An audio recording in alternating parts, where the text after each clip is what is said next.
Bonjour et bienvenue à la table au goût du lac. Encore cette semaine, on va vous cuisiner des choses délicieuses. Et c'est le grand retour du chef Stéphane Vaillancourt, notre spécialiste du poisson, qui est là. Salut Stéphane. Salut Pierre. Oui, ça va bien. Aujourd'hui, on fait des sushis, c'est ça? Oui, on va s'amuser. On va aller prendre des sushis. On va choisir un sushi kamikaze, qui est quand même un classique. Un classique assez populaire dans les sushis américains. Oui. Le kamikaze, pour ceux que le monde ne le savent pas, c'est un sushi de saumon épicé. Mais nous, on va aller s'amuser. On va se monter une mayonnaise au miel de bleuet. Oh. Puis, on va utiliser le confit d'oignon, le renard, fait par le coureur des bois. Donc, on va aller chercher des produits locaux. On va y mettre une petite touche genoise. Wow, ça me tente. Sushi, il faut commencer par quoi? Le riz. Le riz, OK. Le riz, c'est le plus important. C'est ton meilleur ami. Le riz Parce à que sushi... le riz est particulier. Là. On ne peut pas prendre du riz à Uncle Ben's. Là. Non, c'est un riz spécial. On appelle ça du riz calrose. Ça, c'est la variété. Souvent, ça va être écrit riz gluant de sushi sur les boîtes, mais c'est vraiment le calrose qu'on cherche. Parfait. Comment on fait ça, du riz à sushi? Super simple. Avec du riz, Oui. de l'eau. Puis moi, je suis un gros adepte de l'autocuiseur. On a une machine qui est vraiment bien réglée pour nous. Elle fait une cuisson égale. Ça brûle rien. Ça demande un peu plus de temps, mais ça donne un riz parfait à chaque fois.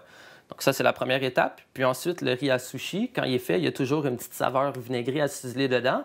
Mais c'est un mélange de vinaigre de riz avec du sucre et du sel. Donc, on va pouvoir préparer ça. Si on veut suivre les ratios, par tasse de riz, on met généralement un 4 onces de liquide. Bon. Fait que, comment je peux t'aider? Qu'est-ce qu'on fait? Je peux te faire nettoyer le riz. Si tu Ben l'as oui, jamais absolument. fait, ça va te le faire J'ai nettoyer. jamais nettoyé du riz, en fait. OK.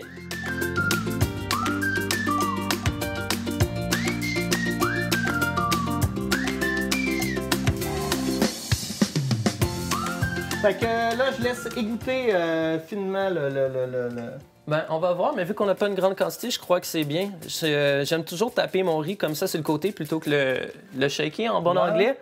Pas trop violent avec le riz. Bon. Tiens, gars, tu vois, on est déjà égoutté.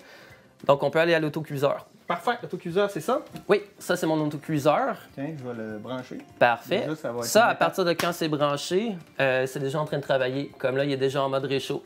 OK. Puis un autocuiseur, c'est simple, c'est pas de la grande magie.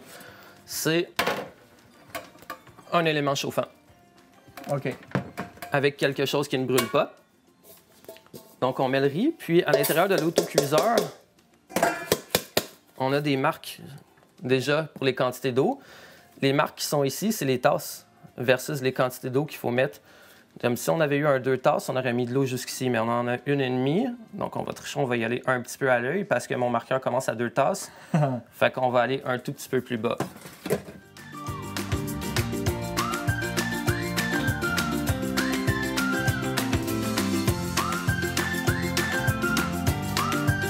Il est en train de faire le travail, puis lui, il calcule le taux d'humidité. Quand le riz va être prêt, on va entendre un petit toc, puis on va le laisser en réchaud 20 minutes. OK. Ça, c'est la base pour avoir un riz de qualité. Parfait. Fait que là, on attend.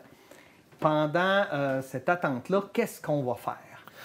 Pendant cette attente-là, on a besoin de deux choses ici. Plutôt que prendre une mayonnaise pour faire une mayonnaise épicée, on va monter une mayonnaise. Oui. Puis aussi, tu parlais d'anguille tantôt. En fait, l'anguille qu'on appelle unagi en japonais est très souvent grillée avec une sauce. Donc, on appelle ça une unagi sauce ou en anglais, ils appellent ça une eel sauce. C'est une sauce sucrée salée. On va en faire une variante ici. Normalement, à la base, c'est simplement du mirin. OK. Un sauce clair avec du sucre. Mais ici, on va tricher, on va en faire une avec du vinaigre de riz, une sauce claire et le sirop bouleau parallèle 49. On va aller chercher une toute petite touche un peu plus terreuse, différente. Mais le concept du sucré acidulé va demeurer. Parfait. Je te suis. Donc, on va travailler encore une recette, puis je vais te la faire la sauce unie. Parce que si tu aimes l'anguille, tu vas aimer ça faire cette sauce-là. C'est une sauce qui est super simple. On mélange les ingrédients, on porte à ébullition, on fouette régulièrement pour pas que ça brûle parce qu'il y a des sucres, donc on ne veut pas que ça colle. Puis à partir du moment où est-ce que la réduction, c'est-à-dire une concentration des saveurs, va commencer à faire des bulles qui vont monter, on arrête. On parle à demi du volume, mais on calcule x4 en termes de saveur. Oh. Fait que là, au lieu d'avoir de goûter une petite sauce puis un petit vinaigre, on va goûter une sauce.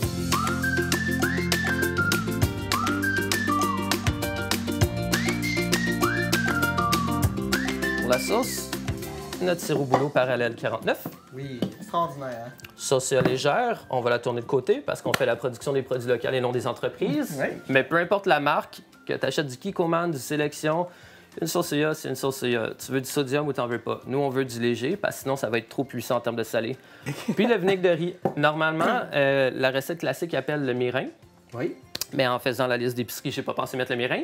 Donc, c'est une variante. Le sucre blanc, Pierre.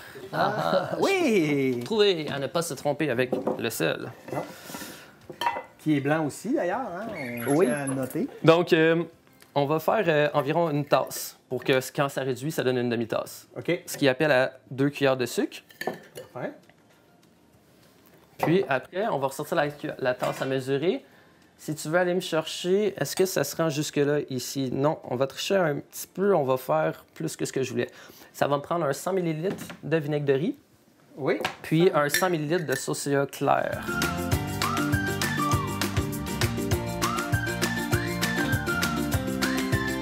Puis le sirop de bouleau, on va le tricher aussi. On va pas le mettre tout de suite. Vu que c'est vraiment un bon produit, on va le garder à la fin. On veut que le sirop de bouleau ressorte. On veut pas qu'il émulsionne 100% avec, dans le fond, le reste des ingrédients. Fait qu'un autre 100 de sauce soya. Oui.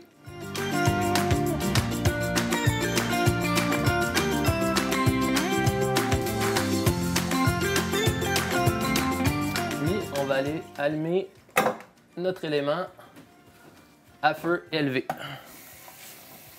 On va porter à ébullition, ce qui ne devrait pas être très, très long. Ah, fait que ça, on va faire ça, puis comme tu disais, on va rajouter le sirop de bouleau après, quand ça va avoir diminué. Oui. Puis, on va aussi faire le produit au grand complet à main.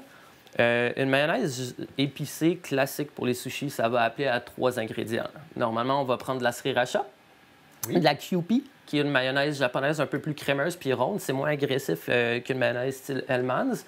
Puis du miel. OK. Nous, on va monter une mayonnaise à la main. Donc, on va avoir besoin d'un jaune d'œuf, de l'huile de canola, puis un petit corps acidulé, donc un peu de jus de citron pour garder la préservation.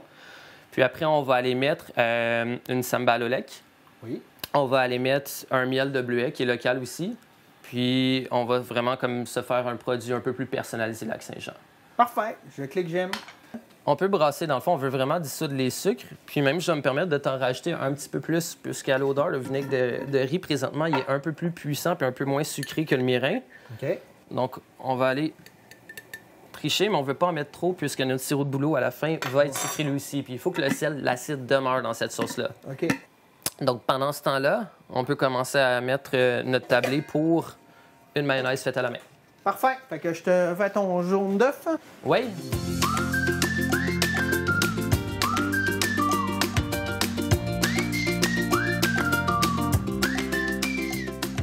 Donc, on va aller chercher la moutarde de Dijon. Puis, on va s'en mettre environ un peu moins que ton jaune d'œuf en termes de volume. Parce que les œufs, il y a des petits œufs, des moyens œufs. Ça, c'est une belle quantité. Belle quantité? Oui. Normalement, on mettrait sel, poivre. Mais là, on va manquer cette étape-là parce que nous, après ça, on va mettre déjà quelque chose qui est salé, la sambal au lait, dans notre mayonnaise. Donc, on ne veut pas qu'elle soit trop salée. Parfait. Donc, on commence par une petite émulsion. On va les mélanger ensemble. Parfait.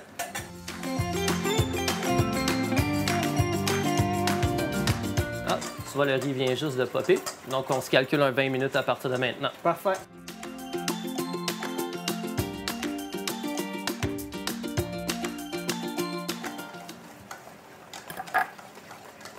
La magie de la cuisine. Donc, pour une mayonnaise, vraiment pas beaucoup de corps acide. On a un seul œuf. On va mettre environ une toute petite cuillère parce qu'on veut pas qu'elle soit trop acidulée. Si tu veux essayer pour voir la différence versus ta Hellmann's manufacturée, Hein? la seule différence, c'est qu'elle sera pas salée présentement. Ha! Beaucoup plus crémeux, hein? Ah oui, c'est onctueux. Ben là, on va se faire une version à l'asiatique, mais avec une twist à la Lac-Saint-Jean. Oui. Donc, on va aller chercher un miel de bleuet. Miel de bleuet. Hein? Le plat sauvage du lac Saint-Jean. On veut quand même avoir un bon côté sucré à l'intérieur. Donc, on va se gâter sur la qualité du miel. Parce que le but, dans le fond, d'une mayonnaise épicée, c'est d'aller vraiment chercher un bon goût piquant, qui va contraster avec le poisson. En plus, l'acidité, les piments forts, c'est des agents de conservation naturelle supplémentaires. Donc, si ton sushi est sur la table, il se conserve mieux vu qu'on a du poisson cru. OK. Donc, on va se gratter quand même sur le miel. On va s'en mettre 2 bonnes cuillères.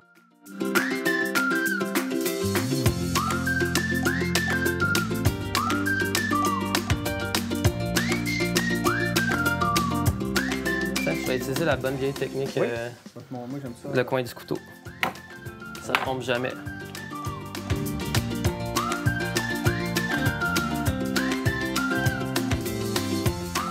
On va en verser une bonne quantité à l'œil. À l'œil? Oui, ça c'est ma technique préférée. Tu vas m'entendre souvent dire ça. Donc, verse, puis on va pouvoir montrer après à la caméra le genre de quantité qu'on veut aller chercher. Encore un peu. Parfait. Le temps que je me nettoie les mains, si tu veux me prier. Ah, mais c'est correct, hein? C'est correct, excuse-moi. On a une sauce sucrée salée. Comme je dis, c'est à l'œil. Oh, quand même, belle couleur.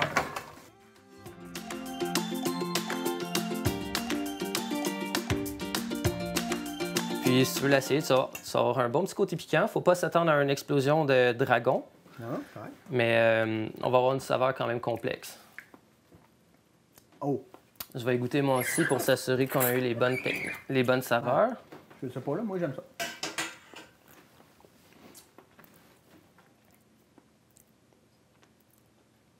Oui.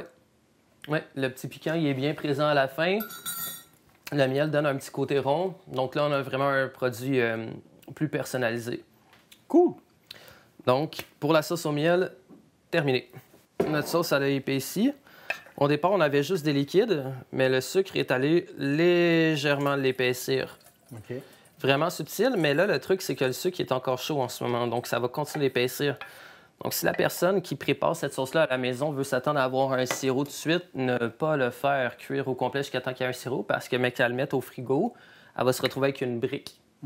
Littéralement une brique, ça va devenir plus épais que la mélasse. Donc, ici, la cuisson est finie. On va aller rajouter notre sirop de bouleau.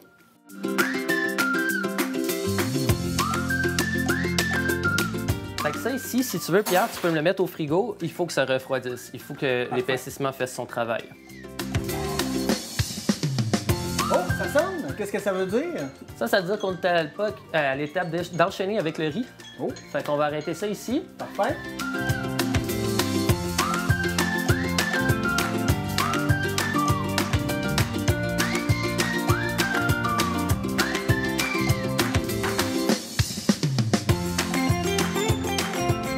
Donc, on pourrait se prendre un contenant en inoxydable, puis préparer le mélange sucré, salé, vinaigré qu'on met dans un riz.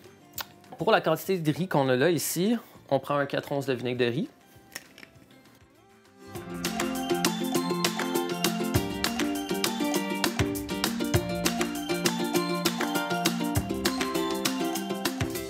On va se prendre une deuxième cuillère de bois. Parfait. Quand on met le vinaigre de riz sur le sushi, on ne veut pas le mettre direct parce que ça va faire comme... Il y a des motons qui vont avoir beaucoup de riz, qui vont avoir beaucoup de vinaigre, puis il y en a qui n'en auront pas. Donc, on veut le diffuser. Donc, j'aime ça me promener avec une cuillère. Normalement, j'ai une cuillère de plastique un peu plus large que je me sers pour séparer le riz aussi. On va se faire un tout petit peu de place. Oui.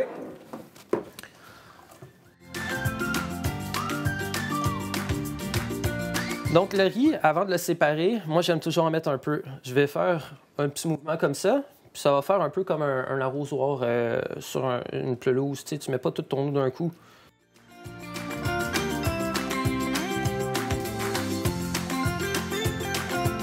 Puis pour qu'il y ait une bonne répartition de chaleur égale, on va l'étendre un tout petit peu.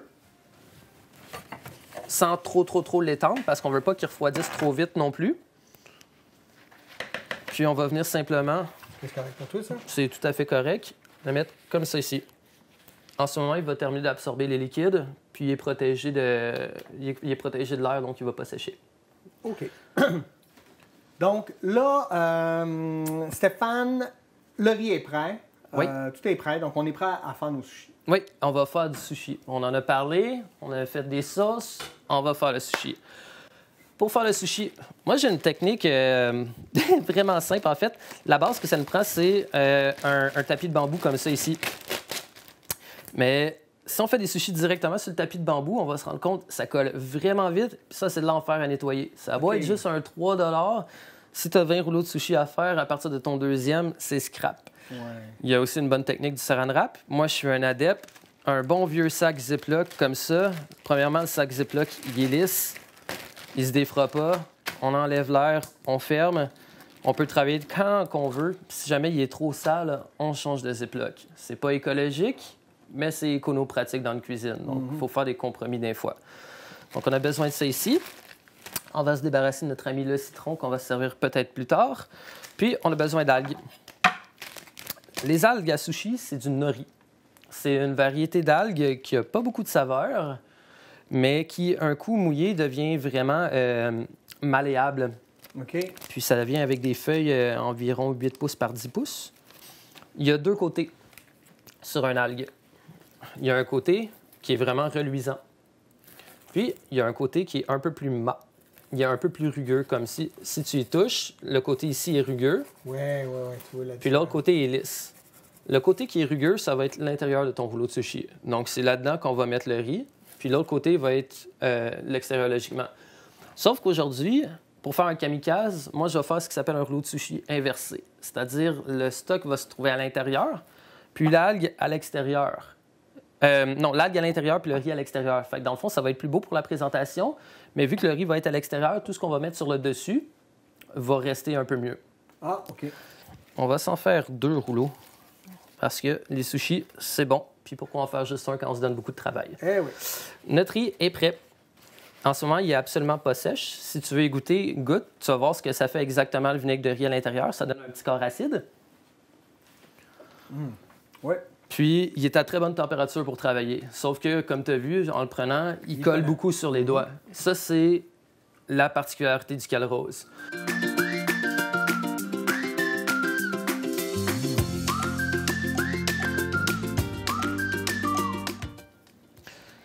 Puis, pendant que je prépare le deuxième, si tu veux, nous, on a triché. Dans l'émission précédente, je vous ai montré comment couper le saumon. Donc, plutôt que leur de montrer une deuxième fois, j'ai coupé du saumon à l'avance pour sauver du temps. Chercher ça. Puis, on va profiter de la partie épaisse. Le Gaspésien nous a vraiment du très beau saumon, très belle couleur. D'ailleurs, si jamais vous achetez du saumon qui est rose plutôt qu'orangé, comme on vous dit, c'est un saumon qui est congelé complètement. Donc, c'est pas un saumon qui est dit frais. Donc, petite technique, si votre saumon est rose, vous avez un saumon dégelé, vous ne pouvez pas le recongeler, puis vous ne pouvez pas le manger cru. Donc, on cherche toujours une belle couleur orangée. OK. Puis, on va en profiter. Donc, pour travailler avec le rouleau de sushi ici, on va inverser. Comme ça. Oh, c'est bien magique. L'avantage du riz. Puis en plus, si tu touches l'algue, le riz a déjà fait son travail. Hein, L'algue, elle a tout changé de texture. Absolument. Donc, on va commencer par un beau gros pavé de saumon. Comme ça ici. Bon. Concombre dessert Sundra. On n'en a pas besoin d'une tonne parce qu'on ne veut pas que notre rouleau goûte juste le concombre, mais il va nous donner un petit côté croquant parce que tout le reste de nos ingrédients sont réellement crémeux.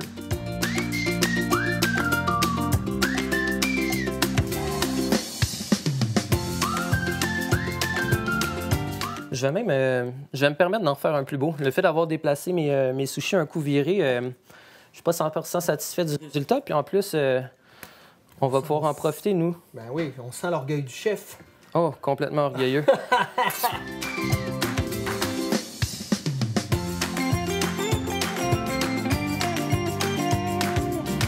Bon, ensuite, on va prendre le fromage à la crème.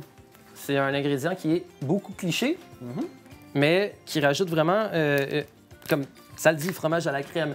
C'est important d'avoir du crémeux, je trouve, dans les sushis qu'on met les épices, parce que c'est bon pour l'estomac, donc on peut en manger plus. Puis encore une fois, on parle de contraste de saveur. Donc, on va aller se gâter. Confit d'oignon. Ah, les cuillères sont ici, je les ai beaucoup explorées. Oui, mais j'aurais pu te donner une attache à pain. Ah! Donc, on a vraiment un beau confit d'oignon. Ben oui, il est délicieux. Puis, on va en mettre quand même généreusement parce que sur le dessus, on va avoir... Bien, on a notre mayonnaise épicée qui est un peu sucrée, mais le piquant va ressortir un peu. Puis je veux le faire balancer beaucoup en termes de saveur.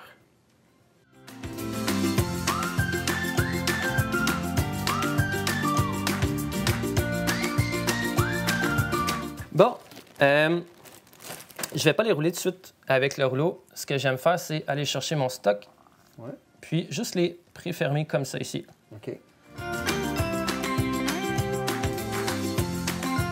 Bon, là, c'est le temps de sortir mon ami feuille de bambou. Feuille de bambou, il y a un côté avec des petits biseaux, puis un côté qui est plat.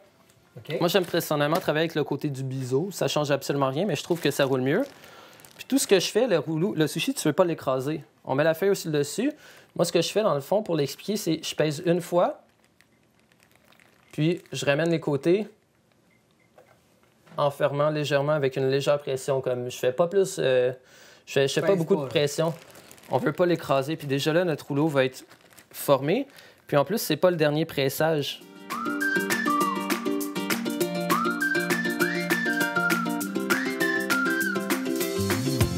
Pour le tartare de saumon, on va y aller super simple. On a toujours des retailles quand on travaille le saumon. Moi, personnellement, j'aime la texture. Puis tant qu'à avoir un saumon, on va se laisser quand même du gros morceau. On peut y aller avec la bout de la lame comme ça, parce que si je le ferais comme les autres, il y a plus de chances que j'écrase.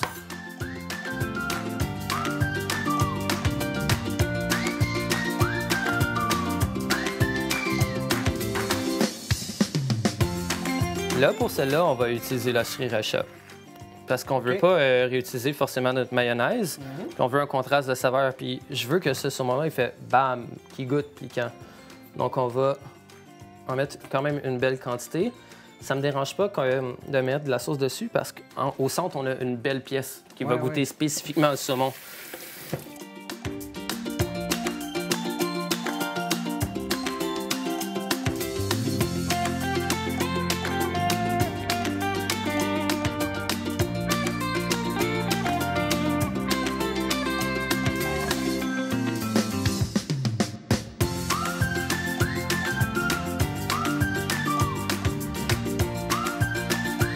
Donc, pour les sushis, moi, je coupe toujours le centre. Il y en a qui font des 10 morceaux, mais moi, je trouve ça trop mince, surtout pour quand c'est étagé comme ça. Donc, moi, je fais des 8 morceaux. Ça fait des grosses pièces dans la bouche, mais ça veut dire qu'on peut mettre plus de saveur. Oui.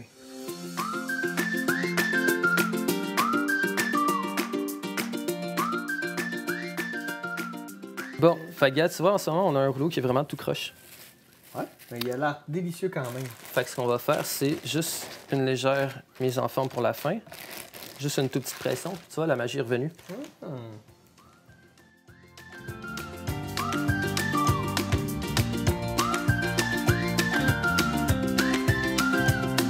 va être juste une première base. On a un sushi sur le dessus qui est crémeux en ce moment, donc on va aller chercher un peu de croustillant. On va mettre une chapelure asiatique qui s'appelle le panko, qui est faite à partir de pain.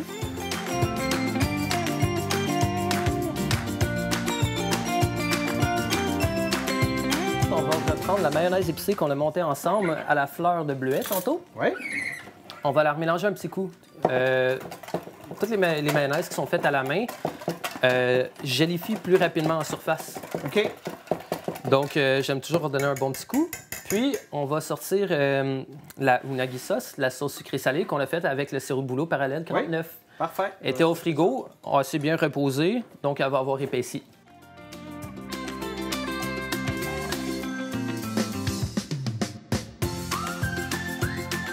Si on veut juste aller en mettre un filet, on veut pas que ça tombe tout d'un coup. Non, puis c'est plus dur de travailler avec une cuillère pleine, donc j'aime mieux y aller comme 5-6 fois.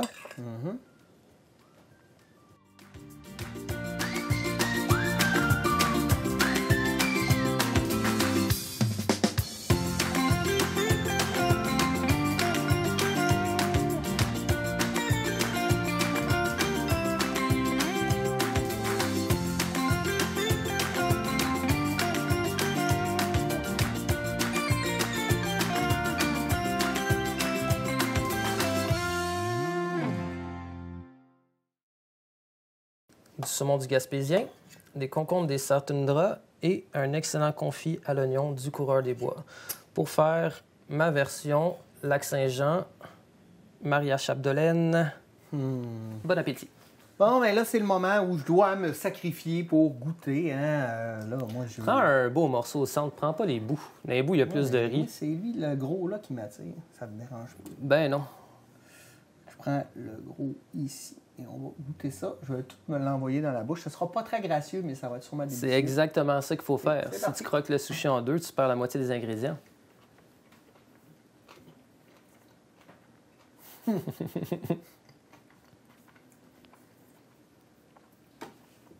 Un deuxième, Pierre? C'est sûr. C'est extraordinaire parce que c'est la complexité, tu sais, en fait. On goûte un peu piquant. J'entends le petit concombre toundra aussi qui vient nous rajouter un peu de croquant, fait qu'on n'a pas juste une petite boule C'est une pâteuse. saveur qui est très complexe. Un peu sucré par endroits, épicé à d'autres. Mais en ce moment, dans le fond de ma gorge, c'est piquant. Mais en l'intérieur de ma bouche, c'est sucré. Au goût du poisson qui est frais, qui est... Ça, il manquerait juste la petite bière rousse du renard avec ça, mais il est trop tôt le matin, mais ça serait parfait avec. Rond caramélisé, sucré comme bière. La prochaine fois, on ne dira pas qu'on tourne le matin. On va pouvoir la prendre. Excellente idée. C'est vraiment délicieux. Il y a plein d'émotions, Stéphane. Merci beaucoup. Donc, on avait Stéphane Vaillancourt avec nous qui nous a fait ces merveilleux sushis délicieux au goût du lac. Vraiment revisité, le Japon revisité de manière janoise. Merci infiniment.